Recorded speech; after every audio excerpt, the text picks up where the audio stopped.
Canada के प्रधानमंत्री Justin Trudeau ने अपने लगभग 1 दशक लंबे शासन के बाद आखिरकार 6 जनवरी को इस्तीफे की घोषणा कर दी। उनके इस्तीफे ने देश की सियासत में हलचल मचा दी। अब सवाल ये है कि आखिर कौन होगा कनाडा का अगला प्रधानमंत्री। तो इस रेस में 4 बड़े नाम उभर कर सामने आए हैं, जिसमें अनीता आनंद, पियरे पोलिवरे, क्रिस्टिया फिनलैंड और मार्क कार्नी के नाम सामने आए हैं। इनमें से भारतीय मूल की नेता अनीता आनंद को सबसे मजबूत दावेदार माना जा रहा है। अनीता के प्रभावशाली काम और पब्लिक सर्विस के बेहतरीन रिकॉर्ड ने उन्हें इस दौड़ में आगे रख दिया है। अगर अनीता आनंद पीएम बनी तो कनाडा और भारत के रिश्तों में काफी सुधार भी आने की संभावना है। जी हाँ, ट्रूडो के शासनकाल में भारत और कनाडा के रिश्ते बुरी तरह प्रभावित हुए थे, खासकर हरदीप सिंह निज्जर के मामले में, क्योंकि उन्होंने भारत पर कई गंभीर आरोप लगाए और इन आरोपों ने दोनों देशों के बीच खटास बढ़ा दी। लेकिन अगर अनीता आनंद प्रधानमंत्री बनती हैं तो उम्मीद है कि इन रिश्तों में फिर से गर्माहट आ सकती है।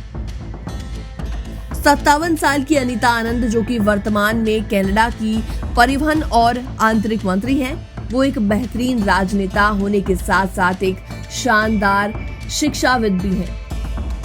नोवा स्कोटिया में जन्मी अनीता का परिवार भारतीय मूल का है। उनके माता पिता दोनों चिकित्सक थे। अनीता ने दुनिया की टॉप यूनिवर्सिटी से पढ़ाई की है, Kings university, Oxford university, Dalhousie और टोरंटो यूनिवर्सिटी। जी हाँ, राजनीति में आने से पहले उन्होंने येल और कीन्स यूनिवर्सिटी में पढ़ाया भी है।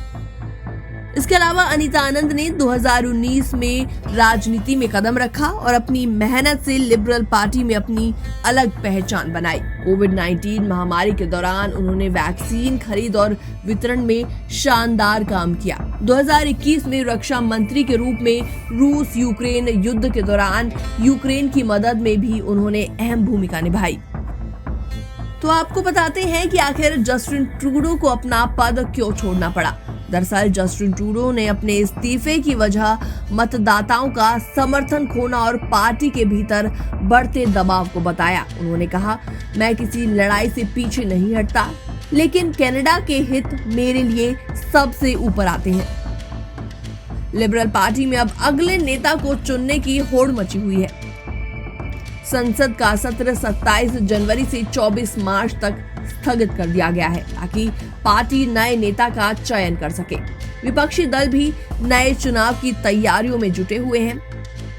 अब अगर अनीता आनंद कनाडा की पहली भारतीय मूल की प्रधानमंत्री बनेंगी, ये देखना वाकई दिलचस्प होगा। आपकी क्या राय है? क्या अनीता आनंद के पीएम बनने से भारत और कनाडा के रिश्तों में सुधार होगा? हमें भी आप कमेंट सेक्शन में अपनी राय जरूर बताएं। बाकी वर्ल्ड से जुड़ी छोटी और बड़ी खबरें देखने के लिए बने रहिए एनबीटी इंटरनेशनल के साथ।